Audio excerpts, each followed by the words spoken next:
च्या मंचावर बसलेल्या डॉक्टरांशी पण माझा नमस्कार करते. मॅडमनी जशी आपल्याला सर्वांना माहिती दिली, या रोगांना भिण्याचं काही कारण नाही. कारण आमच्या मॅडमनी सांगितले आपल्याला घरातले सोबती बघावंच, म्हणजे सोबत पाहायचे. पण आमच्या खेड्यामध्ये वातावरण सोबतींचं जरा प्रमाण जसं वेगळं वाढलेलं असते. सुनाची मदत नसते, लेकाची मदत नसते, कोणाची नसते मदत. या रोगासाठी स्वतःहून आपण काळजी करायची आपल्या जीवनाची. मी ज्यावेळेस मला स्तनामध्ये ब्लड व्हायचं, माझ्या जखमेतून जखम झाली होती, गाठ नव्हती, त्यावेळेस मी स्वतःहून माझ्या मनाला जाणवलं. कारण मी ज्यावेळेस साबण लावायची, चटणी लावून पाहिली, पण या जखमेचं म्हणजे आग झाली नाही. त्यावेळेस मी माझ्या मनाने स्वतः निर्णय घेतला, म्हटलं ही जखम आहे कोणती. मग मी काय केलं, औरंगाबादला MGM मध्ये आले आणि 300 रुपयाची पावती घेतली आणि मॅडमला भेटली. म्हटलं मॅडम ही जखम आहे कोणती. मॅडम म्हणल्या तुमचे नातेवाईक आहेत का सोबत. मी आमचे धर्माचे मामासोबत आणले होते. मला घरातून साथ कोणाचीही नाही, स्वतः सांगते. मग मॅडम म्हणल्या नातेवाईकांना आत पाठवा. मी म्हणले मॅडम धर्माचे मामा काय करणार आहेत, मी स्वतःहून माझ्या जीवनाचा निर्णय घेणार.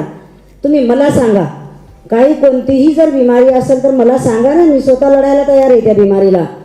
मॅडम म्हणल्या नाही हो ताई, तुम्ही जा बाहेर आणि पाठवा. मग मी एक धर्माची बहीण आणि मामासोबत पाठवली होती. जा म्हणलं आत. तर मला 100% शंका आली होती माझ्या मनामध्ये की हे कॅन्सरचीच जखम असली पाहिजेत. मग मी काय केलं, गेले आत गेले, त्यांनी विचारपूस केली. त्या मॅडम म्हणल्या या बाईचं पैसे लावायची हिंमत आहे का. तर ती धर्माची मावशी म्हणली हां बाईजवळ लय मोठी प्लॉटिंग आहे, लय पैसा आहे म्हणले, ती बाई लय पैसा लावू शकते. मग ती बाहेर आल्या आणि त्या म्हणल्या चला म्हणल्या तपासायला. मी म्हणलं कशासाठी. म्हणले तुम्हाला ऑपरेशन करावं लागते आणि तुम्हाला. म्हणलं मॅडम मला खर्च सांगा पहिला. त्या म्हणल्या तुम्हाला ही स्तन काढायची असेल तर तुम्हाला 3 लाख रुपये खर्च लागते. मी म्हणलं मॅडम 3 लाख लावायची माझ्या हेच नाही म्हणलं, कॅपॅसिटीच नाही म्हणलं मला.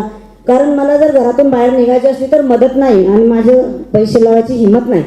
म्हणले मग मॅडमला दिलं पाठवून. माझा भाषा शिकायला औरंगाबादला घाटीला होता, MBBS झालेला. मी म्हणलं शुभम मला असं असं मॅडमनं सांगितलं रे पैसे लावायचे आणि तपासण्या करून घ्या, पण पैसेच नाहीत माझं. म्हणले आतेबाई तुम्ही घाटीला या म्हणले, मी तुम्हाला फुकट तपासण्या करून देतो. मग मी गेली घाटीला, तपासण्या झाल्या आणि त्याच्यामध्ये ती जखम काढून घेण्याचा निर्णय माझ्या भाषांनी घेतला. भावाचं पोरगं आहे म्हणले आतेबाई. मग मी म्हणलं आताच काढून घ्यायचं. मग आता सोबत कोण येणार. सुनबाईला म्हणले तर सुनबाई म्हणले मी येत नाही सोबत. म्हणले मुलीला म्हणले तर 18 माणसाचं कुटुंब आहे म्हणले, आता तिला सोडून कसं यावं. पण मुलगी म्हणली मी येते. मुलाला म्हणले तर मुलानं गावात एक तळ्याचं आग लावून दिली. त्या ऑपरेशनच्या टेन्शनात माझं उद्या सगळं काही ऑपरेशन, त्यांनी दिली आग लावून. त्या लोकांचे फोन आले मला. मी म्हणलं ते मुलानं आग लावली ती तिकडे गेली, पण आपल्या स्वतःच्या जीवनाचं बघू द्या, मला ऑपरेशन करायचं. मुलगी आली. हां खरं कंडिशन मी तुम्हाला सांगते. खोटं कंडिशन, मी खोटं बोलत नाही. मी संप्रदायाची बाई आहे, मला धार्मिक कार्यक्रम आवडतात, मला मी खोटं बोलणारी नाही. मी म्हणलं आग लावली, सकाळी लागली तर त्याला लागली, मला काय घेणं नाही देणं नाही. म्हणलं माझ्या जीवनाचं बघायचं. ऑपरेशनला सकाळी भरती झाली. माझ्या भाषाला म्हणलं तुला सुट्टी भेटते का. म्हणले आता बाई सुट्टी का हाडते मी. मग त्यानं सुट्टी का हाडली. डॉक्टर म्हणले तू का रे प्रत्येकच ऑपरेशनला सुट्टी का हाडतोस. म्हणले माझे 4 ऑपरेशन एका छातीमध्ये झाले, एका छातीचे 4 ऑपरेशन झाले. कशी सांगते ते सांगते, जरा वेळ फक्त टाईम होईल जरा. मग केलं ऑपरेशन, 36 टाक्याचं ऑपरेशन केलं. भाषानं सुट्टी काढली, केलं ऑपरेशन. घरी गेली. 16व्या दिवशी मला ऑपरेशनच्या टाके काढायला बोलवलं. मुलीला म्हणलं बाई सोबत येतो का. म्हणले सोबत बाई माझी तर सासू सासरे लयच बिमार आहेत म्हणले. मग बरं नको येऊ. पोराला म्हणलं पोरगं म्हणे आपलं गाडीचा धंदा आहे, मी येत नाही. सून म्हणे मेली तर मला यायचं नाही. मग आता म्हणलं कसं करायचं. मी एकटीच आली टाके तोडायला. एकटी टाके तोडायला आली. टाके तोडले. राजनगावला गेली, बहिणीची मुलगी आहे म्हणले, तिथं रात्रभर राहिली. एका रातात सगळ्या छातीनं पाणीच पाणी झालं. म्हणलं हे काय झालं. डॉक्टरांशी फोन केला. म्हणलं डॉक्टर साहेब ऑपरेशन झालं पण पाणीच झालं, आता हे काय करायचं. इकून लोळा लागलं, तिकून लोळा लागलं, सगळं पाणीच झालं. डॉक्टर म्हणले तुम्हाला भरती व्हावं लागते. मी स्वतःहून ब्लड 4थ्या पायरीवर नेऊन दिलं. तर मला माझ्या भाषणात सांगितलं होतं इथं ब्लड तपासायचं, इथं येऊन हे द्यायचं, इथं देऊन ते द्यायचं. ते ऑफिस ध्यानातच ठेवलं. 21व्या दिवशी मी दुसरं ऑपरेशन केलं. असे माझे 4 ऑपरेशन आहेत. साथीची गरज नाही, स्वतःच्या जीवनाची स्वतःहून समोर व्हा. मग झाले 4 ऑपरेशन. तिसरं ऑपरेशन तिकडे गाठ उठली, प्रायव्हेटमध्ये तपासायला गेली वाशिमला. मग त्या डॉक्टरनी सांगितलं, बाई तुम्हाला पहिले नील आलं सगळं. घाटीमध्ये 3 ऑपरेशन माझे नील आले. म्हणलं मी बिनधास्त काम करू लागले. म्हणलं आता नील आलं, पण ती कधी बी उठू शकते बरं का. जसा सर्प दूध पाजतो आपण, तसा कधी बी डसू शकते. तसा हा कॅन्सरची गाठ. तुम्ही भरमावर जाऊ नका की मी आता 8-9 वर्ष झाले मला उठलीच नाही. ती कधी बी उठू शकते. सर्पासारखी गाठ आहे ती. मग ती उठली 10 महिन्यानं उठली. मग मी गेली प्रायव्हेटमध्ये तपासा. त्याच्यामध्ये का नाही म्हणजे हे जंतू निवडून आलं, म्हणजे तो रिपोर्ट आला. मी आले. आम्हाला एका माझ्या मैत्रिणी सांगितलं. मी म्हणलं कुठं जाऊ. कोणी म्हणे अकोल्याला जाऊ नका, कोणी म्हणे कुठंच जाऊ नका. मी म्हणलं मला औरंगाबादलाच जायचं. मग तुंगेनवार सरचं नाव सांगितलं मला माझ्या मैत्रिणीने. म्हणे 9 वर्ष झाले म्हणे, पण मला काही झालं नाही म्हणे. ती भजनात होती. मग मी आली सराकडे. सराला म्हणलं सर असं असं. सर म्हणले तुम्हाला केमो घ्यावंच लागतात बाई. मी म्हणलं सर बरं ठीक आहे काय हरकत नाही. म्हणलं पण पैसे, म्हणत पैसे काय करायचे तुमच्याकडून आम्हाला. म्हणलं मग सर काय हरकत नाही, आधार कार्ड, मतदान कार्ड सगळं सोबत आणलं होतं. ऐका एकटी. मग सरनं काय केली, म्हणलं जा म्हणे योजनेमध्ये इथं जा, फॉर्म भरून द्या आणि ॲडमिट व्हा. म्हणले आता. मग तिथं गेली, फाईल तयार केली आणि लगेच ॲडमिटच्या जाग्यावर गेली. एकटीनंच केली फाईल तयार. ॲडमिटच्या जाग्यावर गेली तर मॅडम म्हणल्या तुमच्या सोबत कोणी नातेवाईक. संध्याकाळचे 6 वाजले. मी म्हणलं मॅडम सोबत कोणीच नाही. आता कोणीच नसल्यावर कुठून आणा, नवरा तर नाहीच. पण पोरगं सून म्हणते मेली तर येत नाही. आणि लोक म्हणते मग आपलं लगेच नाही गरज. आणायचं कोणाले. पोरीचं काय परपंच टाकून इथंच ठेवा का म्हणलं. झाली भरती. नाही तिथं गेली. म्हणले तुमचे नातेवाईक असल्याशिवाय आम्ही केमो देत नाही. म्हणल्या मॅडम तुम्हाला भरती कोण केलं. मी म्हणलं मॅडम भरती करणाराचा काय दोष आहे. आता मला सांग नाहीच कोणी तर मी करू काय. मग जाऊ द्या. भाषाला पण केलं. म्हणलं मग भरती करून टाकतो का एकदा. म्हणले आता बाई येतो लगे. गाडी घेऊन आला, सही मारली, गोवान भरती करून टाकलं. मग टाकलं. एक बहिणीचं पोरगं बोलवलं. म्हणले आता बाई मला सुट्टी नाही. मला सुट्टी घेता का. म्हणलं तू जाय रे. त्याला बोलवलं. त्याला रात्रभर थांबवलं. एकाला सुट्टी घेस तर थांबवलं. असं कोण मी पहिला केमो घेतला. असे मी 8 केमो घेतले. मग लय वारंवार लय त्रास व्हायचा. पण सरांनी मला मात्र आमच्या तुंगेनवार सरचे आभार मानते. माझं प्रत्येक रात्री असो दिवसा असो मला त्रास झाला ना की मी फोन करायची. सरांना फोन उचलायचा आणि मला ही गोळी द्या, असं करा तसं करा, त्या डॉक्टरशी जा, त्यांनी सलाईन लिहून द्यायचं.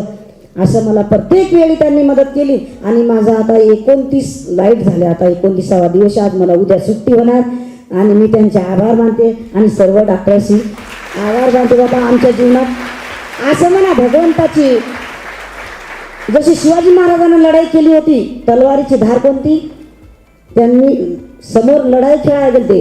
तसे आपल्या बिमारीला कोणीही टेन्शन घेऊ नका, काहीही होत नाही. आपले डॉक्टर आपले असं म्हणा आपली तलवारीची धारच आहे आणि आपल्याला समोर जावं लागेल. पण लढाई खेळा. तुम्ही जर घरातच मरसाल, तुम्ही जर घरातच मरसाल म्हणले की मला कॅन्सर झाला, मला कॅन्सर झाला, मग कॅन्सर झाला. कॅन्सर म्हणजे हा काय रोग आहे. मी स्पष्ट बोलत असते बाळाले. कॅन्सर म्हणजे हा काय नॉर्मल बिमारी आली. ऐका पहिले रोग होते कोणते, अनेक रोग टीबी होऊन गेली. सर उपाय निघले ना डॉक्टरशी. आता टीबीचे लोक राहिली का, टीबी नाही राहिली. मग तसा आपला कॅन्सर राहणारच नाही. या डॉक्टरची औषधी मिळाली की आपण 100 वर्ष वाचणार, 100च्या आत आपण मरणारच नाही. असं आपल्या जीवनात असं खात्रीपूर्वक असं समोर जायचं. आणि आता डबल 3 महिने जसे डॉक्टर सांगतील तपासायला, मात्र पाळी चुकू द्यायची नाही. पण मी एक केमो चुकवला, पंढरपूरची वारी. आमचा दुसरा केमो घेऊन गेली पंढरपूरची. 100 माणसाची दिंडी असते माझी, स्वतः मालक ही मी दिंडीची. मग सरांना म्हणलं सर मला तारीख लांबवून पाहिजे. तुंगेनवार सरला म्हणलं. सर म्हणले काहून. मी म्हणलं सर माझी माऊलीची दिंडी असते, नेमकी पंढरपुरात जाणं आणि आपला केमो घ्यायची तारीख येणं संगच होते. 21 दिवसाला दिवस होता. मग सर म्हणले तुम्हाला जीवन लय आहे का तुमची पंढरपूरची यात्रा लय. मी म्हणलं सर ऐका भगवंताच्या नावावर आलेलं मरण चुकत नसते. म्हणलं जिथं आलं तिथं मी जाणारच, पण मला सुट्टी द्या ना. गेलेला दिवस येत नसते बरं का. म्हणून आपल्या रोगाचा दिवस तुम्ही टाळू नका, तपासणीला वेळोवेळी या. मग सर म्हणले बरं तुम्हाला मग देवान काहून रोग पाठवला. मी म्हणलं सर माझे कर्म ज्याची जैशी कर्म तैसे फळ देते रे ईश्वर. माझे कर्म चुकले, मी फळ मला देवानी दिलं म्हणलं. पण मग पंढरपूरला सुट्टी द्या ना म्हणलं 2-4 दिवस. मग सर म्हणले पंढरपूरला मग इथला तुमचा इथल तिकडं 4-5 दिवसात जास्त जंतू वाढतात म्हणजे. मी म्हणलं जंतू वाढू द्या ना सर, 4 दिवसांनी काय होते, मी अजून एखादा केमो शिल्लक घेईन. एक केमो शिल्लक घेता येते आपले. मग सरची सुट्टी काढली आणि मला 4-5 दिवसानं वाढवून घेतली. मी माऊलीच्या सोहळ्यामध्ये कुठं पंढरपूर. मग ती गेली पंढरपूरला. 100 माणसाची दिंडी मी स्वतः सांभाळली. मला काही दुखलं नाही, सुकलं नाही, काय नाही. मस्त माऊलीची दिंडी करून आली. आणि त्याच्यानंतर मी 6 केमो घेतले. इथून गेली की मात्र केमो घेतल्या 4 सलाईन घ्यायचे. सलाईन आपला साधा खोकल्याचा डॉक्टर तिवारी रिसोर्टचा, साधा खोकल्या भोंगाळाचा डॉक्टर. मग ते डॉक्टरला रिपोर्ट दाखवायचा नाही, आमच्या या सरांना फोन करायचे.